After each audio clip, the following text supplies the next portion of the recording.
Hello. Today it is the public that's in charge. You're the boss, after all. Is that okay? Sorry, what's after that? Sorry, can I start again? One room, 6 tribes of voters, nearly 50 members of the public. Nice guy, but weak. Not strong enough. It's like he's reading from a script when he talks. Yeah, it does have charisma. Yeah. A dim view of the Prime Minister, shared by some of his own colleagues back in Westminster, where this week there was even a botched attempt to get him out. No one likes the guy who's shouting iceberg, but I suspect that people will be even less happy if we hit the iceberg. Keir Starmer was all too happy to pile in too. I love this quaint tradition where the more they slag him off behind his back, the louder they cheer in here. But our members of the public weren't much more impressed with him. A bit boring, to be honest with you. I don't look at him and think he's the one that's going to come and save us. I don't know what he actually believes. So we have one big question. Can Rishi Sunak and Keir Starmer answer the public's lack of faith? With us in the studio for the first time to answer that question, the Business Secretary, Kemi Badenoch. From Labour, we'll be joined by Jonathan Reynolds, who's after her job. And with Donald Trump plotting a course back to the White House, what would that mean in what seems like an increasingly dangerous world? We'll hear from the boss of the American Navy. We've had both Republican and Democratic presidents who've always abided by the core values of our country. And when you have someone who doesn't ally to those core principles, it makes you wonder, should you be supporting that individual?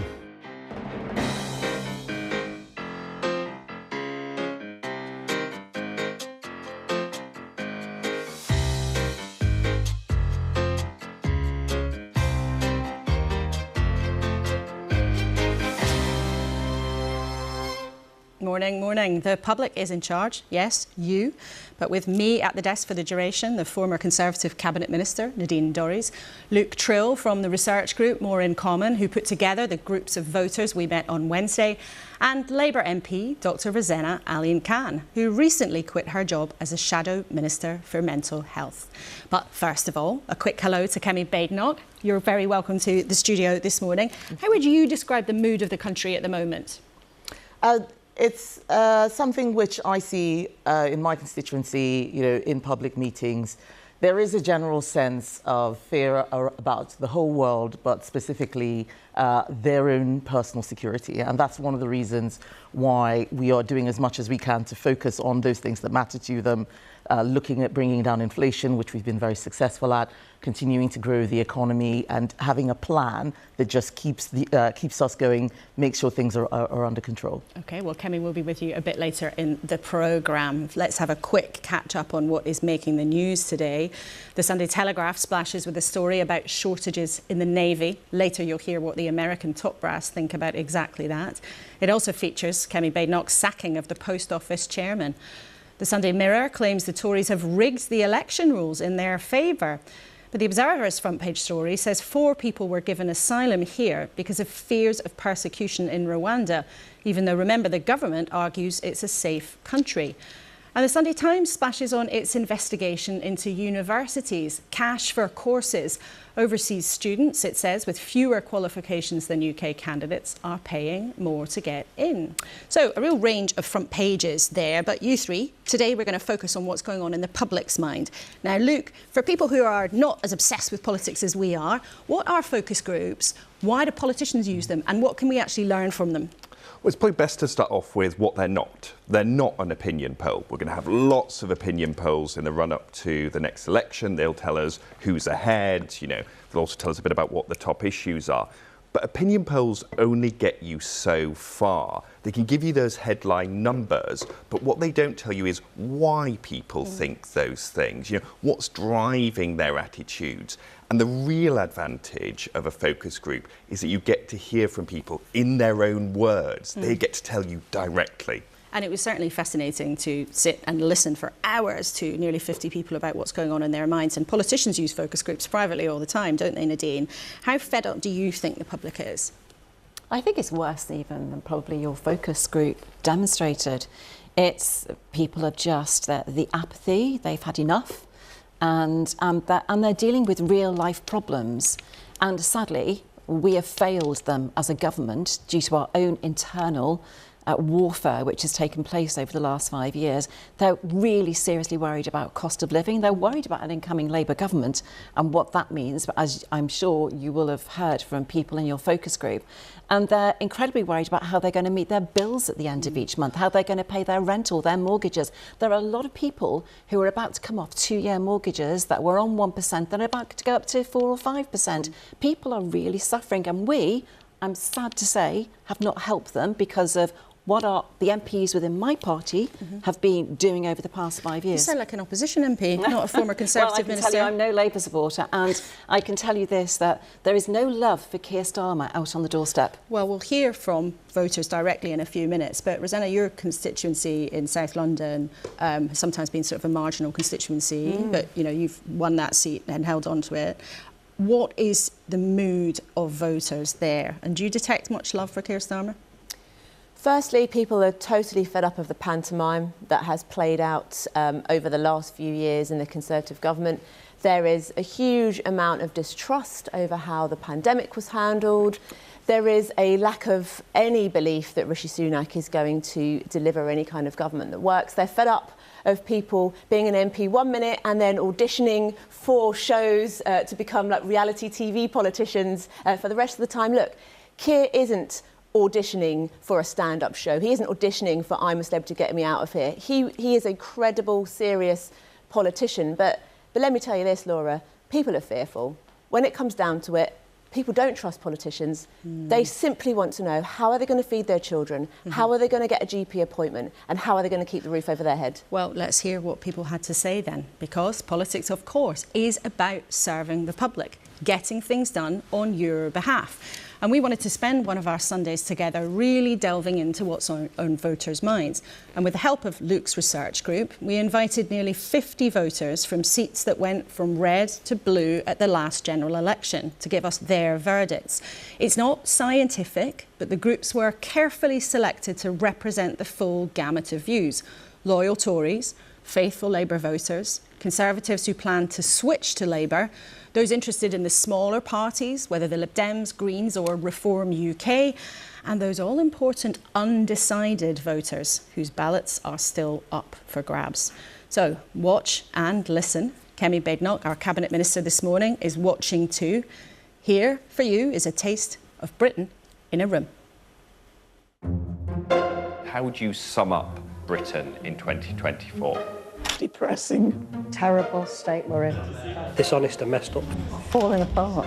I think we're a country in crisis. I think it's the worst it's ever been.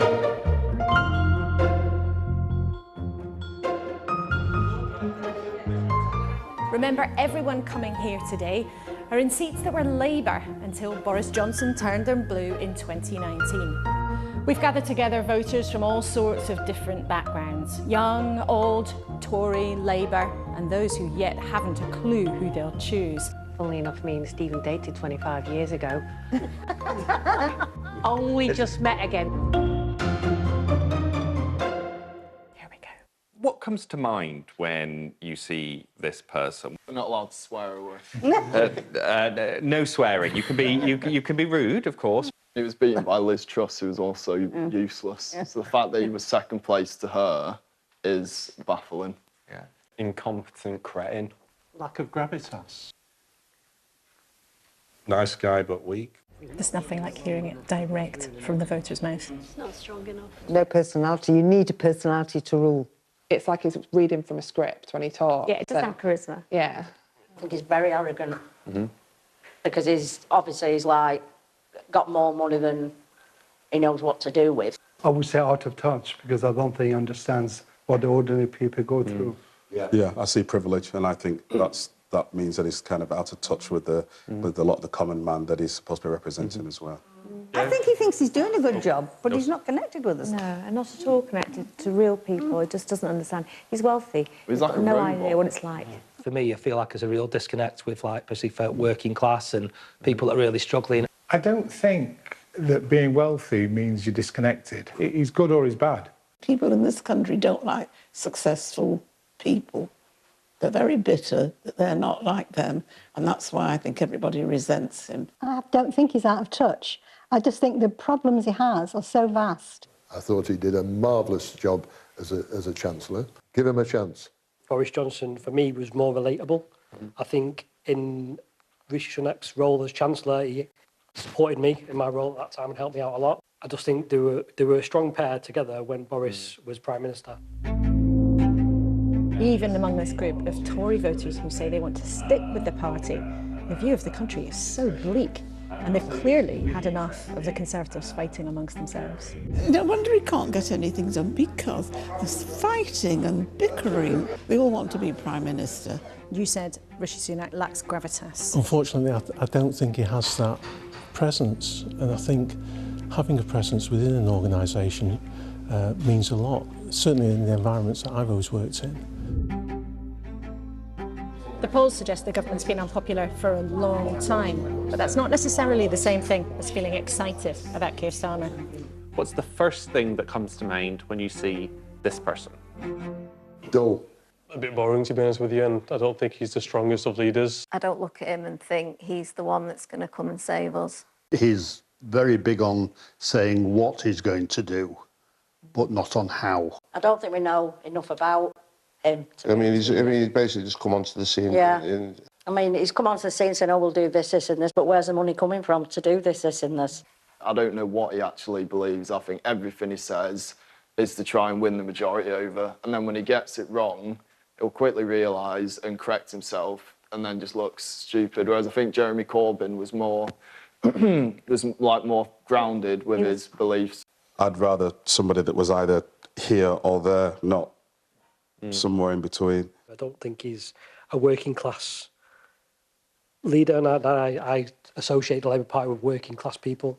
I'm surprised that he accepted the knighthood, because it seems strange to have a Labour leader who's knighted. Who would be in his cabinet? That's my fear. I don't think it'll be too long before they oust him, and we'll go back to the Corbynite era. God forbid. God forbid. I think his kind of popularity has been helped kind of by default because of kind of the backlash to the Conservatives. I think you can only really judge him kind of when he's in power. I do actually think he's got integrity. I do think he will try, but I do think he's got a big task ahead.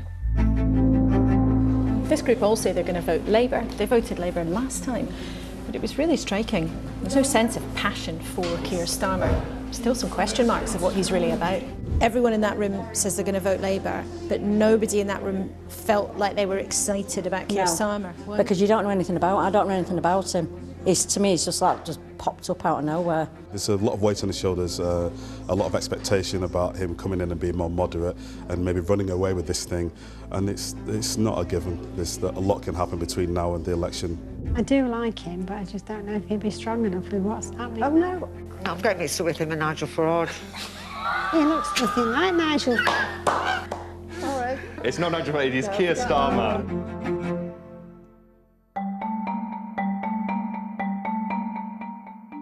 Again and again, our voters have shared stories of how the health service just isn't up to scratch. It's obviously at the top of many people's lists. Waiting times for hospitals, and it's virtually impossible to get an appointment. You're waiting just to see the doctor over a week, and by that time you're better. You don't want to go back to the doctors or see the doctor. I mean, I have a heart condition, and obviously I had to contact the hospital because I waited 26 weeks up to now, and I've still not had an appointment. And then they told me I had to wait, the waiting list is up to 70 weeks. Obviously, with me being a senior carer, there's times that I have to ring 111, and the wait times for the ambulances are ridiculous. You know, your family doctor, you knew your family doctor, you went to a surgery and you saw the same doctor. Now it's multiple health centres. There must be a different way, because how long can you throw money all the time without looking and saying, we're really not sorting the problem? People tend to work in the NHS for 20, 30, 40 years, and they don't seem to have fresh blood coming in with new ideas. So people do what they do because they do what they do. And so it never develops, and they don't necessarily look from the bottom upwards how they can improve things. It's always from the top downwards. I graduated as a nurse, so I've done 3 years of placement in hospitals, and I've seen firsthand how the nurses work, how the doctors are, and it's not valued enough. And I really don't know if I want to work as a nurse in this country right now. Why do you want to leave the UK?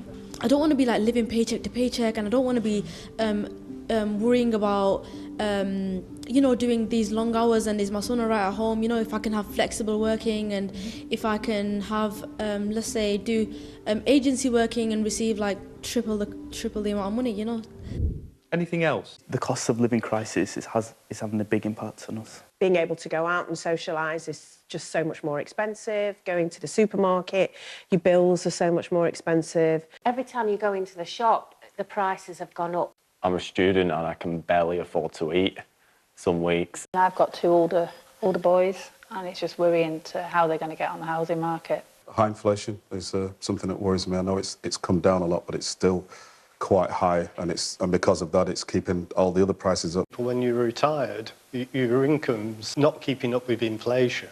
So along with the cost of living is our childcare costs, which are astronomical. This is a first world country. However, there is so much of a difference between the highest paid, the wealthy, and the ordinary people.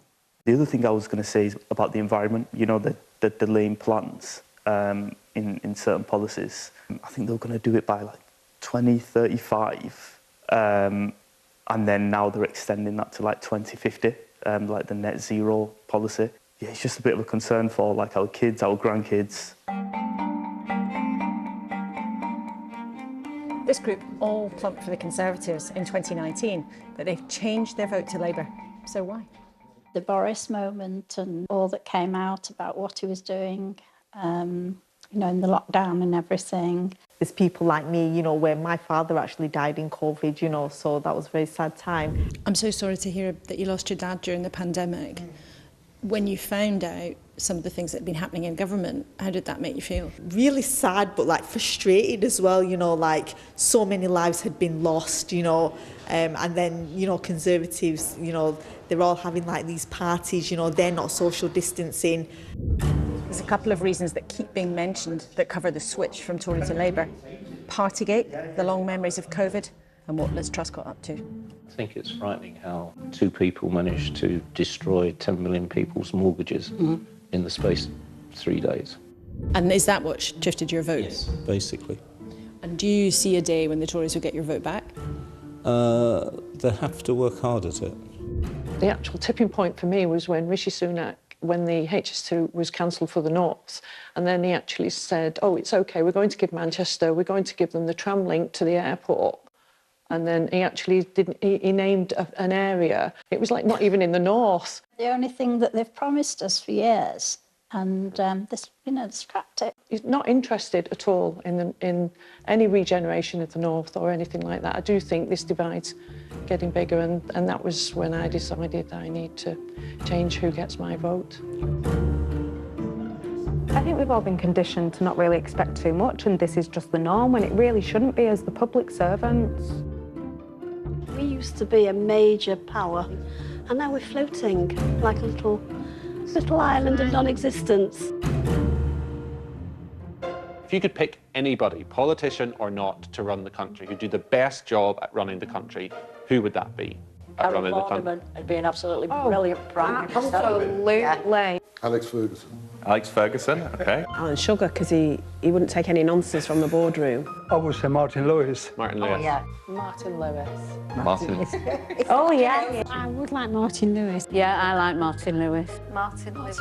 Martin Lewis, absolutely, yeah. He's got a grip of everything that's going on. He's very good, isn't he? He'd make a good Prime Minister. We've heard from nearly 50 voters here today from all sorts of different backgrounds. It's given us a snapshot of Britain in a room. But it's hard not to conclude from their conversations that our politics is in a lot of trouble. There's a deep well of worry about the state of the country and a sense a change of government's probably on the way. But you don't really detect much faith that a new operation in Number 10 would transform lives. There is, though, remember, probably about 10 months to go.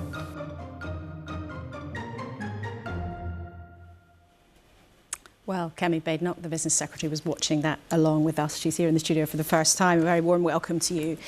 When you hear voters talking about the Prime Minister, giving their honest view, he's not strong enough, he's out of touch, a nice guy, but weak, even Conservative voters aren't convinced by him. So how do you address them? What would you say to those voters?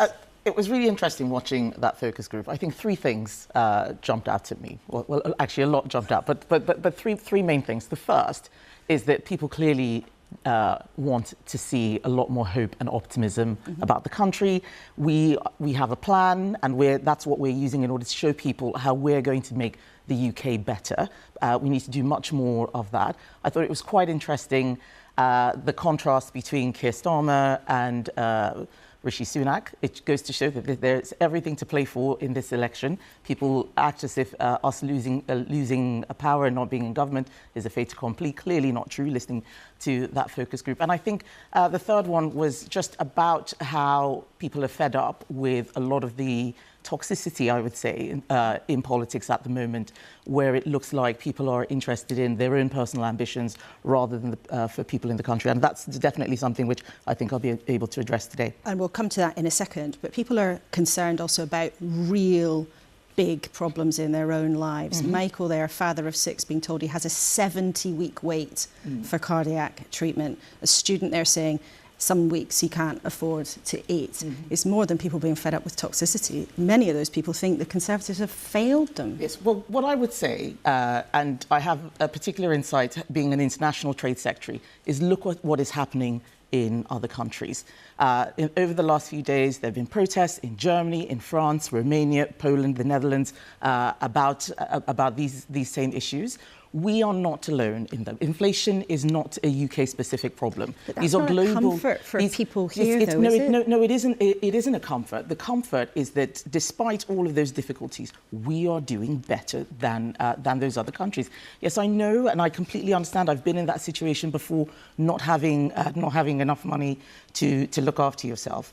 But we are doing everything we can in order to deal with those global issues, energy costs, not just us, inflation, still the fallout of COVID, all the money that we spent then did have an inflationary effect. But we have someone in the Prime Minister who knows what he's doing, who is very competent, who is running the economy well, and will continue to do so. And if we stick with his plan, we will be able to solve all the problems that the people on that focus group were talking about. But if that's the case, why don't people believe that? So it's a great question. I can give you this is my theory. This is not a party line, but there is now too much in terms of personality politics. There's too much reporting, I would say, of Westminster gossip. You have one of your panels who's written an entire book, The Plot, mostly conspiracy theory. People are hearing all sorts of things that are not true about what we are doing. And the focus is no longer on the work, for instance, that I'm doing, but on, perhaps whether I might be interested in being Prime Minister. It is all a distraction. But Secretary of State, your colleagues don't believe this is all a distraction. Just this week, a former Cabinet Minister, a colleague of yours, Simon Clarke, said the leadership is uninspiring and that Rishi Sunak has gone from an asset to an anchor. There are genuine concerns inside your own party that he's not up to the job. I think it's really critical to remind people that there are 350 Conservative MPs. So yes, one person wrote an article saying that he was unhappy. I called him after that and asked him what on earth he was doing, because this is exactly the sort of thing that we have to stop doing in public. We can have private discussions about what is going wrong. And I actually think it is healthy for us to have a debate. For there to not be a debate is unhealthy. But to play all that in front of, in front of the public is contributing to the belief that we are more focused on internal matters than external matters. And that is not true. We are very much focused on the priorities of the country. That's why Rishi had his 5 priorities. But whether you like it or not, and you're clearly frustrated by how much some of your colleagues spend talking about this, your colleagues do discuss these things. A small minority of them. But they do. That is the reality here. And even in this morning's papers, you're described as Kemi's in pole position with the rebels. They think she can shake things up and beat Starmer. Now, you're obviously frustrated by all of what you see as speculation.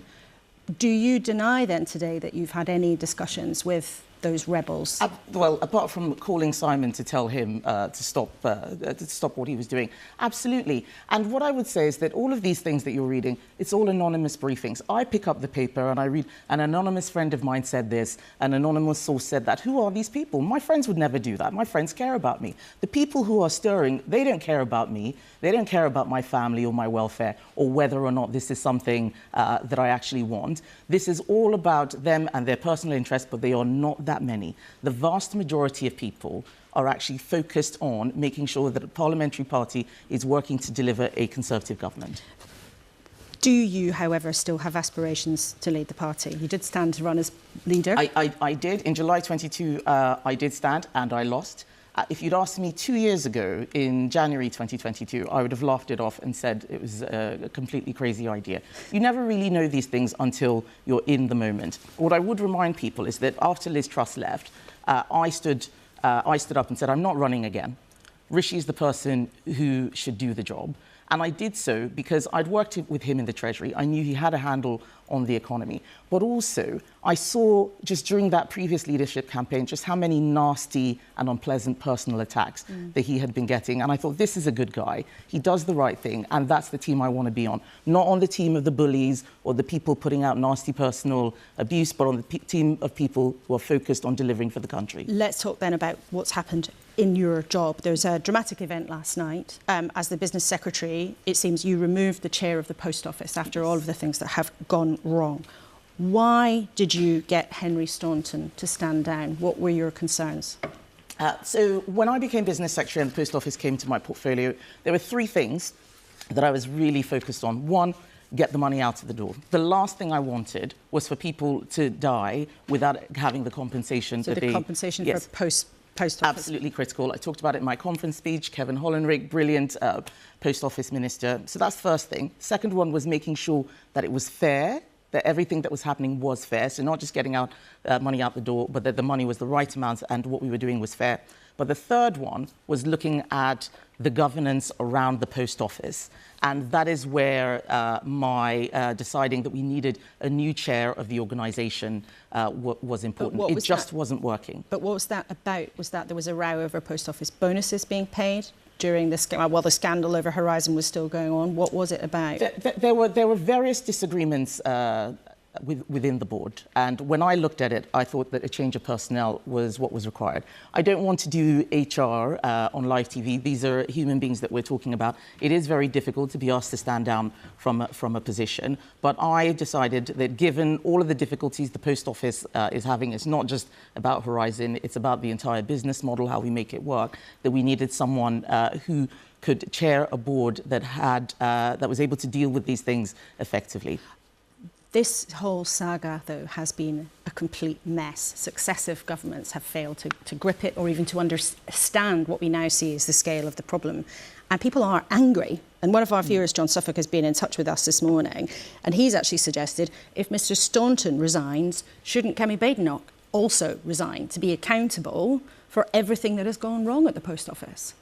No, I don't think so. First of all, I don't think people really understand exactly what the structure of the post office is. I am the post office's sole shareholder, so the shareholder resigning doesn't make sense. I actually have constituents who've been affected by the scandal. They didn't come to me until after the ITV drama. It's very interesting how a drama can suddenly bring attention to all that's been happening. When I made a speech at conference referencing the Horizon scandal and talking about what we were doing, it wasn't covered. Instead, people again were talking about, oh, is this a speech for the leadership and so on. People don't focus on the work we're doing. There's just too much time spent on tittle-tattle and gossip. We've been working very hard. We put a bill through before that ITV drama was aired in December, making sure that people can get their money and get it quickly. Just one last thing on that. Would you set a specific deadline to get it done? You say you've been working on it for ages. People must get their compensation. We asked the Prime Minister a couple of weeks ago if he would set a firm deadline. He wouldn't, would you? The Prime Minister has said that we're not setting a deadline. We're going to move as quickly as possible. There are always issues with setting deadlines. I say this as well with free trade agreements. You put a date on, people rush, they get things wrong. We are moving as quickly as we can. I promise we couldn't move any faster than we already have been. There is an inquiry that's ongoing. There's some stuff that has to happen with Fujitsu as well. So there are multiple moving parts. And setting a deadline is not the priority. Getting the money out, getting fair compensation, sorting out the governance of the post office is the critical thing. OK, Kemi Badenoch, so much else we could have talked about, but it's great to have you with us this morning on this day when we've been hearing so much from you, our viewers and members of the public. So let us know what you think of what you've been hearing. You can send me an email, kuenssberg@bbc.co.uk, or if you're social media inclined, you can use the hashtag #BBCLauraK. So what did my trio at the desk think of what voters have told us this week and of what Kemi Badenoch had to say? Now, Nadine, as you said at the top, it's very clear there's a lot of disillusionment with the Conservatives, but it's very clear also that people who are switching their votes are doing so because they think Boris Johnson let them down, and also because Liz Truss blew up the economy. Now, you nominated Liz Truss and you backed Boris Johnson, so it's on you, isn't it? What a lot of people also say is that on the doorstep, they don't say to Conservative MPs who are canvassing, I voted for Boris Johnson to vote against Jeremy Corbyn. They say, I voted for Boris Johnson. And we've seen, we were 5 points behind in the polls on the day Boris Johnson was moved. We are now -20. What I would just like to say is I'd like to thank Kemi Badenoch for the plug for the book. But what I'd also like to say is the book actually exposes in detail her particular role in the removal of Boris Johnson. And it also predicts a number of things that are happening now, such as those who plotted to remove Boris Johnson would turn against Rishi Sunak very soon, which they are doing. And in fact, many of the predictions made are playing out right now before our eyes. She's now left the studio and we're not going to be able to put that point to her. But the point that she was making actually is people who enjoy stirring the pot should shut up. She completely denied she had anything to do with the plots and rebels. She's one of those people, so I would suggest that she takes her own advice. Kemi Badenoch launched a failed leadership, as reported in the media, a botched leadership bid against Rishi Sunak last December. Her mentor, the people that she works with, are the same people who removed Boris Johnson. And these people, like Kemi and others, these rebels, they should actually, although Rishi Sunak was a key part of removing Boris Johnson, it was all part of the plan, they should get behind Rishi Sunak because it would be you're saying they should get behind insane. Rishi Sunak? Kemi Badenoch and others, Robert Jenrick and others, what they are out for is themselves. They are not out for the benefit of the individuals in the country and the citizens. When they removed Boris Johnson, we have had years of chaos. We had years of chaos while they were doing it. There has been no benefit to there's been a moral and professional dereliction of their duty to do what they were elected to do as public servants, that is to serve the people. They are serving themselves, and Kemi Badenoch is one of those people, well, I would remind, because they want to be both Prime Minister and leader of the Conservative Party. Well, our viewers will also have heard her very firmly deny that she doesn't have anything to do with rumours and plots and things that are swirling. But you've had your say. She's going to. Rosanna, you were shaking your head then. But in our groups, it's very clear there really isn't a lot of love for Keir Starmer. As I say, it was not a scientific group, but it was carefully selected. What explains that lack of enthusiasm? Firstly, I'll say I'm shaking my head because we've got a cost of living crisis. People can't feed their children. They can't get to see a doctor. And all we've seen for the last 10 minutes is tittle-tattle and fighting and bad-mouthing between politicians, the very thing that causes the mistrust. So why then? Because you don't do that. Well, so why then are the voters... Oh, please, Nadine. Why then? Pipe down. Why then were the voters that we spoke to not saying, oh, thank goodness, there's something fabulous on the table? You're absolutely right. It made for difficult watching. I would say bring on a general election, because what we have seen in the North-West, where I believe the focus groups came from, we've seen 3 parliamentary by-elections where Labour have had increased majorities, for example, West Lancashire and Chester being 2 of those. We have had council by-elections where the councils have gone from no overall control to now being Labour-held. So I would say, let's take it to the voters. Let's let Rishi Sunak, if he can, if he feels brave enough, let the voters decide. But the point here is it was absolutely tangible that your leader is not creating a sense of hope or a sense of excitement in the country from that group. And there were Labour voters also who said, I don't know what he stands for. Would it be better if he took clearer positions and didn't change his mind on so many things? Laura, I think it's really important that to instil trust when you're asking people to vote for you and vote for your party and you want to make the case about being Prime Minister, you do have to set out your stall. And you have to set out your stall in a way where people do understand what you stand for and understand the tangible difference that they are going to get if you are Prime Minister instead of the incumbent. What I can tell you is that I was in Keir Starmer's shadow cabinet for 3.5 years. He has got incredible integrity. There are things where language has been used by some of our senior politicians, for example, towards staff in the NHS who work incredibly tirelessly. Like my last 2 shifts, the last 2 weekends, I've done 11 hours on the trot. Nurses, doctors working incredibly hard, often being told that they're not working hard enough or that they should do more overtime or that they're not valued. Those things are painful and those things do resonate with people. And you're referring to the kind of comments that your Shadow Health Secretary, Wes Streeting, has made from time to There time. have been senior politicians that have made comments that have upset people, and so, yes, they do have to win the trust. And what about the position of the party on Gaza? So you're one of those MPs who rebelled and voted for a ceasefire, which is not what Keir Starmer wants.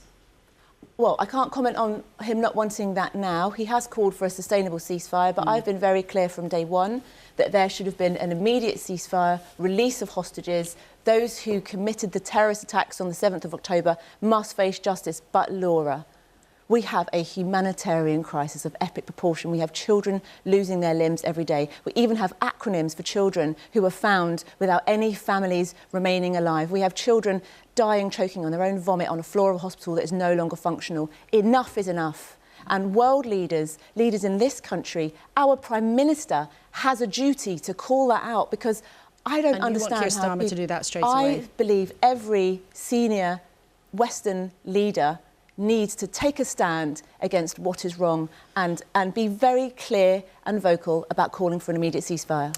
Luke, our two guests on either side have both spoken very passionately about what's going on. You do groups like these, listening to voters around the country all the time.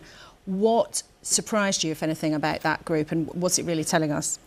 Well, aside from the fact that I think both parties need to get on with seducing Martin Lewis pretty quickly, what was so interesting, actually, was, as you said, we put together those groups from people with very different ideological views, lifelong Tories, Labour voters, Green, Reform, and yet so many of the themes that came out were the same. There was this real sense of malaise in the country, struggles with the cost of living, with the NHS, but also this sense that our political class just weren't meeting the moment. You heard time and time again about Rishi Sunak, nice guy, not strong enough, out of touch. But then on Keir Starmer, you also had, dull, bit uninspiring. Does he have a clear position on things? So I think the really worrying thing is there's this real time for change mood. Yeah.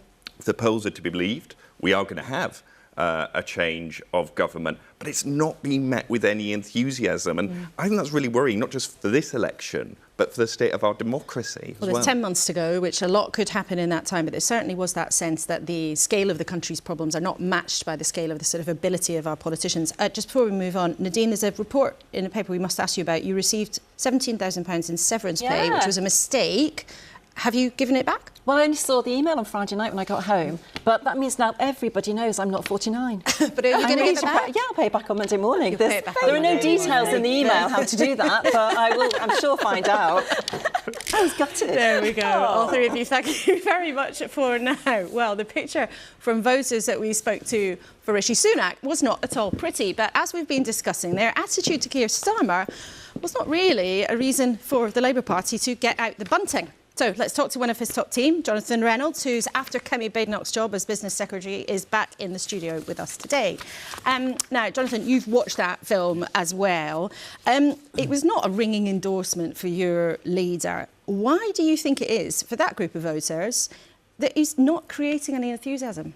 Look, of course people feel that way. I mean, we've had an unprecedented squeeze on living standards. No public services work as they should, and these people have seen political leaders, changes of Prime Minister, actually make the situation worse. If you think about Liz Truss and that mini-budget that they referenced, incredibly reckless, real damage. Now, the only way those people will be convinced the political system can deliver for them is not through promises, it's through delivery. Okay, it's through building enough homes so people have places to live, giving them security in the workplace, getting investment in. You can't do that from opposition. You've got to win the trust of people to deliver for them. The reason Keir is the right person to do that is quite simply he is a working class guy who's got to the top of his field, in public service for the right reasons, incredibly decent, real integrity, dedicated himself. He's got the ability and he's in politics for the right reasons. But you've got to have to deliver for people to turn that kind of cynicism around. But what you're saying there is that, of course, people feel cross about the state of the country, but actually no one's going to feel enthusiastic about politicians until they give you a chance in government. Actually, opposition leaders, political leaders who are not in power, can create excitement. They can instill inspiration sometimes from time to time. And on the substance of it, we heard from voters, they're not quite sure what Keir Starmer stands for. I mean, I'll read you one young voter, Johnny. I don't know what he believes. I think everything he says is to try and win the majority over.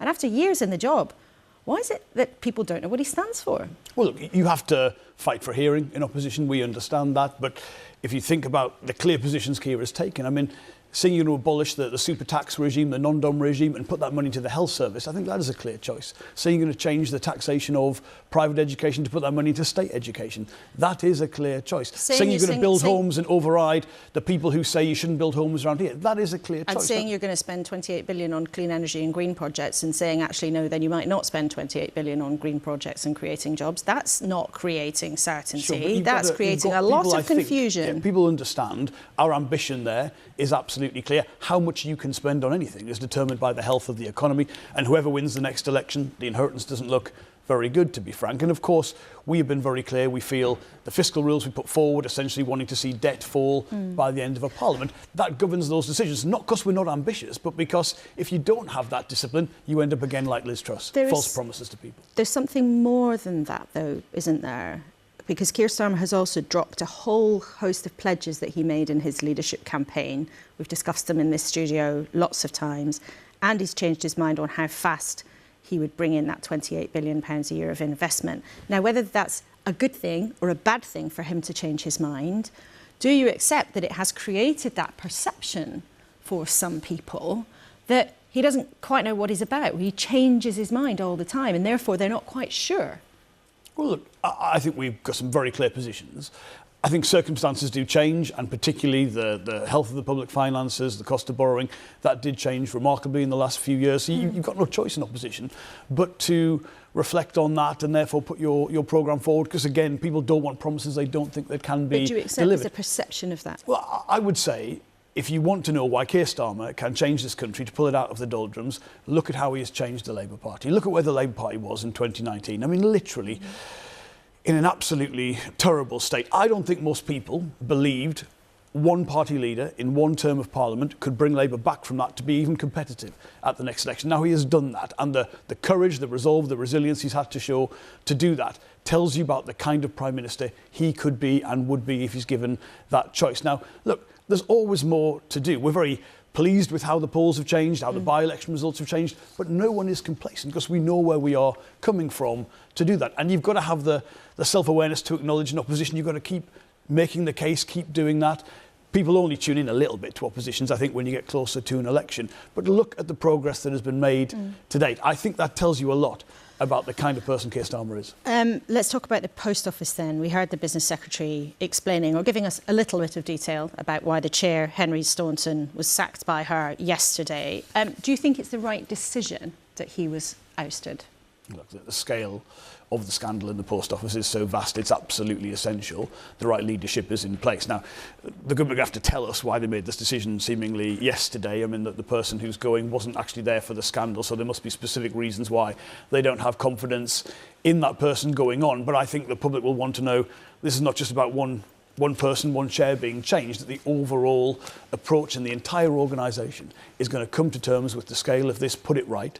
And also, fundamentally, people want to see the postmasters exonerated and compensation got to them as soon as possible. So, of course, as things stand, just you're not saying whether you think it was the right decision or not because you haven't got enough information. Well, it's quite unusual, isn't it, to have a decision like this at a weekend? But we'll find out in Parliament next week exactly what. For political reasons? Well, let's see what the government's account of this is. I think we would all want to know. This is a substantive, evidence-based decision that we can clearly see the government's reasons for and have confidence in that organisation going forward. I mean, the scale of this, the post office, it's more than just Horizon and the cover-up around that. I mean, this really goes to the heart of how power is exercised in Britain, who's accountable for that exercise of power. And people are quite rightly incredibly angry at something in such a loved British institution. Power could operate in this way. Just before we finish, what a lot of people in your party are also very angry about is what is happening in Gaza.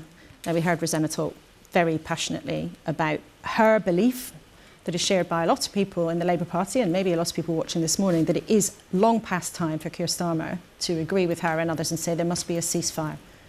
Do you think that time might now have come? Well, we have said we want to see a sustainable ceasefire, but we've been clear. Question. Is it time to that's go got to be both sides. That's got to be the release of hostages, like Rosanna said. It's got to be an end of rocket attacks to Israel. The bombing campaign has to stop in response to that, and therefore also the wider necessity of a two-state solution, a peace process put back on track, is part of that. We've just always been clear. You couldn't have called for that when there was no willingness from Hamas to release hostages or to end the violence on their side. But of course, we all desperately want to see the violence end, a proper peace process put in place, and that humanitarian situation addressed with sufficient aid getting into the people who need it. I think a lot of people watching might think, actually, our politicians have been saying that for quite a long time now, and nothing is changing. Well, I think there are leaders on both sides of this conflict that have made that particularly hard. But I think the role of the international community is to hold true to that long-term, sustainable way to end this for good. And that is what everybody wants to see. And of course, it is difficult, but we should never give up on that. And we have, and even in my lifetime, been close at times, I think, to maybe some sort of resolution. It's imperative the leaders on both sides prepare their own people for what that would look like and are willing to work towards that. Okay. Jonathan Reynolds, thanks so much. Always great to have you with us in the studio. And whoever gets to number 10 will have to deal with an increasingly unpredictable world. Donald Trump may be on his way back to the White House, an unpredictable leader with an unconventional attitude to America's responsibilities to the rest of the globe, to put it mildly. And on Friday, there was another Houthi attack in the Red Sea, this time on an oil tanker, despite British and American strikes against Houthi targets in Yemen. Well, this week I met the US Secretary of the Navy, Carlos del Toro, who was in the UK, and I asked him what is the point of the military strikes if the Houthi attacks just continue. Well, I think it's a very important observation to make. This isn't just about a military solution; it's about a diplomatic solution, right? And they're all interrelated in one way or another. We have a moral responsibility to protect our own sailors, both in the United Kingdom and the United States and all the other allies that are partnered with us as well too. But it's obvious that it will take more than just a military solution to this problem in order to resolve the issues in the Middle East, with impact obviously on what's going on in the Red Sea. For how long can you see these strikes continuing? For how long would you be willing to keep carrying on with these strikes? Sure. Well, to your first question, I think perhaps we should ask around that question, right? They continue to support Houthis financially and with weapons capabilities as well too, as discovered by the Dow that we were able to interdict in the Red Sea, where we lost 2 Special Forces Navy SEALs. So perhaps we should ask them for how long this will continue. My hope and expectation is that it will not continue indefinitely, and that we'll be able to go back to peacetime operations in the Red Sea and allow all this shipping to proceed peacefully. But as I said, it will require a diplomatic solution with regards to what's going on in Israel and Hamas as well. But if it does continue in the Red Sea, though, you would keep firing missiles Absolutely. for as long as it takes. Absolutely. It's our job to save innocent lives, and that's what the United States and the United Kingdom is committed to. Our Defense Secretary told us last week he was disappointed that Benjamin Netanyahu had hardened his attitude against a two-state solution. Are you disappointed by that? As President Biden has said, we should be supporting a two-state solution. But he has also made it clear that that two-state solution necessarily can't be Hamas, because they've proven to be the terrorists that they are. Is the reality here that President Biden needs to talk tougher and more directly to Benjamin Netanyahu? Well, I won't get into the specifics of the president's conversations with Netanyahu, but I assure you that President Biden has been strong in his convictions that we must bring justice to Hamas while at the same time providing the humanitarian assistance that's necessary to the Palestinian people so that we can also stop their suffering. Over 25,000 men and women have also lost their lives. There are a lot of extremely tense situations in the world right now. Yes. There's this situation in the Middle East, there's the ongoing situation between Ukraine and Russia. It all contributes to a nervous atmosphere in many parts of the world and amongst many Western leaders. You said that the world should be worried by the prospect of Donald Trump becoming president again. Why did you say that? Well, I said that because it's my strong conviction that President Biden has provided the mature leadership both in the United States in stabilizing our economy, which was faced by many challenges early as he took office, rebuilding that economy, and building the national security relationships with our allies and partners around the globe. You said, though, that President Trump was somebody who aligned himself with autocrats and dictators, and that the world should be worried by the possibility of him coming back to the White House. What is your worry? Well, my worry is that, we as Americans, for as long as I can remember, certainly since I served in uniform, we've had both Republican and Democratic presidents who've always abided by the core values of our country, protecting the freedoms of Americans and other people around the globe and protecting democracy itself. And when you have someone who doesn't ally to those core principles, it makes you wonder, should you be supporting that individual? You said he had a suspicious attitude to democracy. Absolutely so. And what might the worst outcome then be for the security of the world? Do you think America could leave NATO? What impact might that have? Well, I can't predict what the future would bring, but it will suffer undoubtedly. What do you mean by that?